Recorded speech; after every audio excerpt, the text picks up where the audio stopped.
Today I'm going to talk about acromegaly. Acromegaly refers to excess growth hormone, and there is equal incidence between males and females. The growth hormone is produced by the anterior pituitary gland. And as I have stated before, the key definition for acromegaly is that of excess growth hormone.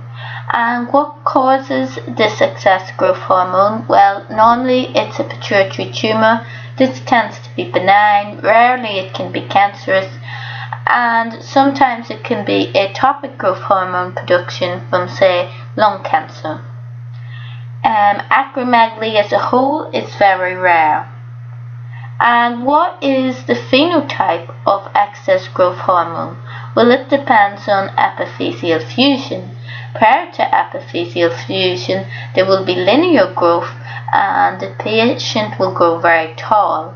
After epiphyseal growth, or fusion, linear growth is not possible, which gives rise to the symptoms of acromegaly.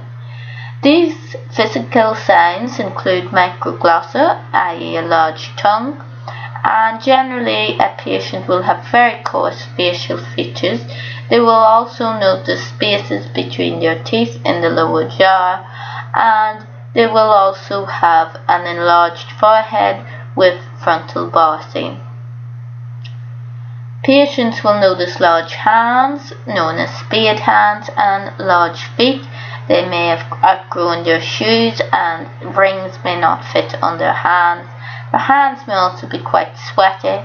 Cardiovascular symptoms are hypertension, cardiomegaly, heart failure, and general symptoms of headache, impaired glucose tolerance, sweating, and visual field defects such as bitemporal hemianopia. So how do you investigate? Well, first of all, you would take a full history and examine. You would do a cardiovascular examination and you expect high blood pressure. You'd also do an ECG, and it is cardiovascular causes which cause the greatest mortality in acromegaly. You would assess visual fields and do an MRI of the pituitary. So what is IGF-1 levels? Well, it stands for insulin growth factor 1, and it is a hormone that we would typically measure in acromegaly.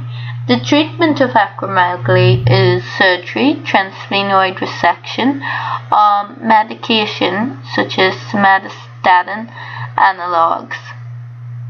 And you may wonder why we don't monitor growth hormones or measure growth hormones in acromegaly, why we would go for the insulin growth factor 1. Well, that's because growth hormones have a pulsatile secretion, and so they're not accurate to measure, and they're increased in things like stress, sleep, puberty, and pregnancy, so they're not that useful to measure. Acromegaly, as I've said before, is very rare, but it can come up in clinical vignettes or clinical scenarios as someone who has had very big hands, very big feet, notices headaches, notices visual field loss, and you may be asked what is the most appropriate test or what is the most appropriate treatment, and you would need to know a bit about acromegaly. That concludes my presentation on video on this topic. Thank you very much for listening. If you like, please don't forget to hit the like button and subscribe to this channel.